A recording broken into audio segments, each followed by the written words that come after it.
suis Monsieur Oudiane, Jean-Léopold, du quartier de Bop. Je vous remercie tous en tant que journaliste pour votre présence ici aujourd'hui. Vraiment,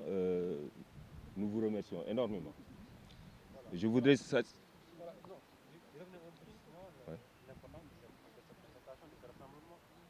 Ah bon, je voulais...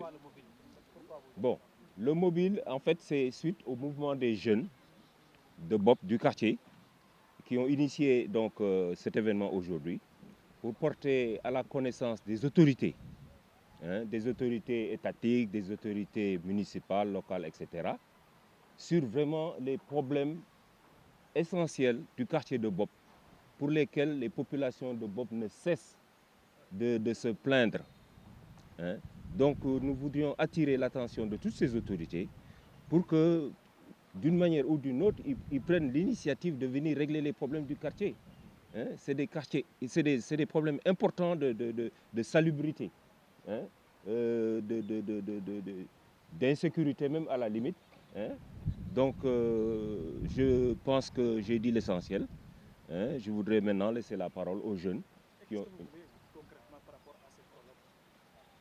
C'est-à-dire que si vous faites le tour du quartier de Bop, voici un quartier, par définition, et géographiquement parlant, c'est une cuvette. Si vous prenez tous les quartiers qui sont autour, les HLM, Ouagounia, etc., Bop est une cuvette qui est pratiquement qui recueille toutes les eaux pluviales, les eaux sales, etc., qui viennent des quartiers environnants, n'est-ce pas? Et donc ça, je pense qu'il y a une solution à ce problème-là. Et la solution, elle n'est pas difficile à réaliser. Il suffit que les autorités prennent les décisions, qu'elles y mettent la volonté politique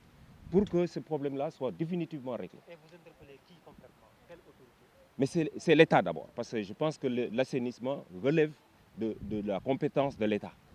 si je ne me trompe. Les autorités locales aussi ont leur part de responsabilité, parce qu'elles peuvent, à ce niveau, intervenir, ne serait-ce que pour porter, comment dirais-je, l'attention des autorités étatiques. Est-ce que vous les avez rencontrés, ces autorités locales? Oui, nous avons déjà rencontré en tant que collectif de Bop le maire de la commune de Biscuiterie. Quelle a été leur réaction? Il s'est montré très attentif et très motivé. D'après ses déclarations même, il nous a dit à l'époque que vraiment sa priorité serait le quartier de Bop. Voilà. Donc nous comptons là-dessus, c'est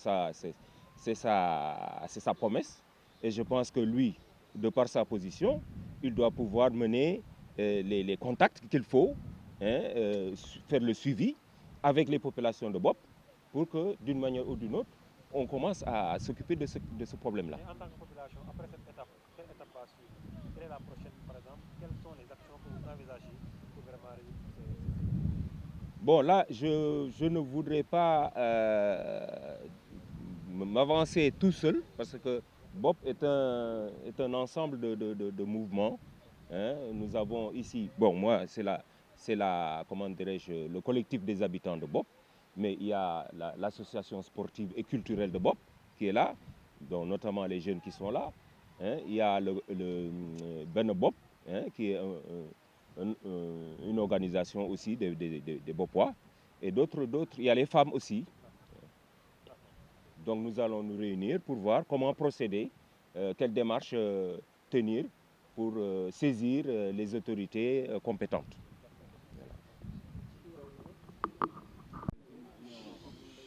Salaamaaleykum, ñu ngi leen di sant di leen gërëm yéen ñi fi teew waaw di gërëm waa Bop yi génn yëpp tamit man maa ngi tudd Fatou Bintou Thioy maa ngi dëkk rue de Bop juddoo fi yaroo fi màggee fi. Tey li ko waral bëri na mais li ci ëpp mooy wàllum assainissement wu Bop suñ nee assainissement nag mbalit mën na ci bokk comme ndox usé yi ak pluvial yi maanaam ndoxu taw yi mën na cee bokk mais ñun ndox yi moo ñu gën a soxal tey wàllum assainissement bi moo tax ñu def point de presse pour wax ak gouvernement bi du Sénégal parce que démarche yi ñu def dem nañ ci mairie biñ li ñu wax mooy ça ressort du compétence de l'État ñoom génne nañ ci seen responsabilité ba mu jeex léegi li ñuy bëgg nag mooy mairie bi moom na def démarche administrative qu'il faut parce que mënul toog rek banque ay loxoom toog di ñu xool ñun waa bopp parce que lii sonn nañ ci bopp ba léegi bañ juddoo ba tey nii la mel amuñu benn point fu ñuy daje mag ñeeg ndaw ñi di waxtaan looloo tax bopp nekk quartier bu nga xamante ne dañu associal loolu la problème bi lépp problème ndox la parce que kër goo dugg loolu lañ lay wax léegi moo tax ñun jeunes yi ñu jug tey def point de presse bii pour jàkkaarloog état bi mairie bi jàpp ci administration bi mu mën problème voirie bi tam gis ngeen tali yi ni mu mel seen image yi dina ko refléter fii bopp ñun daal comme si dañ ñoo fàtte comme si bokkuñ ci Sénégal waaw ndox yi mani la dallu Macky Sall bu waddee Liberté 6 nawet fii la koy forcer ñu waxante dëgg kon bopp Macky Sall war naa taxaw ci ñun te ñun fii quartier la bu nga xamante ne si jàkkaay Masaalikul Jinaan mi ngi fi murid yi dañ fiy fréquenté jumaa Tukulóor yaa ngi fi waa daaka yi fii la ñuy ñëw kon Macky Sall moom bu ñu bàyyiwul xel sax na respecté kilifa diine yooyu di fi teew ci bopp fii nañu jàppale parce que ñun xamee wuñ ñu violence ak leneen looloo tax bëgguñu passer à la vitesse supérieure nañu dimbali defaral ñu suñu quartier bii ndox mi sonal nañu d'ailleurs kër yi ñi ngi am menace d'effondrement ndox maa ngi ball di génn léegi ndox mu set wecc la ñuy gis xamuñu fu mu jugee nañu dimbali ñun xam nañ ni bopp du wow day fendi dëkku ndox la mais nañ ñu soulager quand même dañu sonn réseau assainissement bi yàqu na depuis 1940 et quelque loolu yoon la boobu ba léegi fu ne ñu defar ko li ñuy gas yëpp amul benn njariñ nañ ñu gasal suñu bopp bii loolu la ñu wax président ñu ngi lancé appel ñu ngi crier fort nga ñëw dimbale ñu sinon bëgguñu passer vitesse supérieure nay leer ma ne foo dëkk ma ne Kër Massar ndax ndox bu jógee benn tali Sicap Liberté 6 fii lay wàcc ndox mi yëpp fii la jëm kon fii assainissement baaxul il faut ñu defar ndox mooy suñu problème ñun ba ñu juddoo ba léegi ak problème mu ndox ñun ndox mooy suñu problème donc quartier bopp defar ko yomb na fii buñ ko defaree rek lu reste amul problème gis ngeen ni mu mel xale yi fi judd ñoom ñëpp sonn jàkka ji su tawee dinañ toog 2 mois mag ñi duñu jaar nii dem julli 2 mois kenn du jaar fii sens bee la ñuy jaar comme côté jumaa Tukulóor fee la ñuy jaar pour wiiri pour dem doxi suñuy soxla kon ñun luy metti ñun si suñu côté la gën a mettee fan ngeen gis néeg bu ñuy karole néeg mur ñu karole ko ba hauteur bi le reste nga peinture suñu kër la am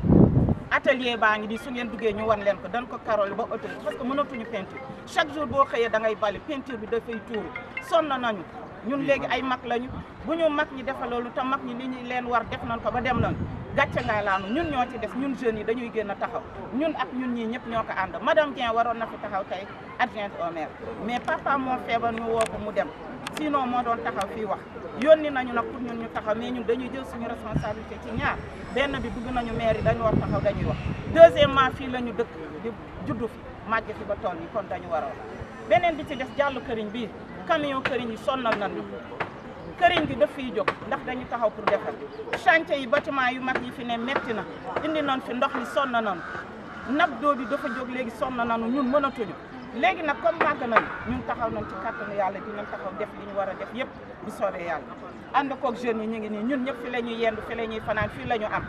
ñun fu ñu mënti dem am fa kër yi fii la ñu am bañ nañ ko ba bu tam xarit jotee ñi dem ñëpp am seen kër fii la ñuy ñëw jënd fi ay nar kenn du jënd feneen ndax ñun bopp rek la ñu am moo ñu ñor moo ñu saf amuñu feneen kon nag taxaw nañ pour liggéey ci kàttanu yàlla ni ñëpp jóg ñu ànd pour liggéey jàkka ji jardin bi metti nañu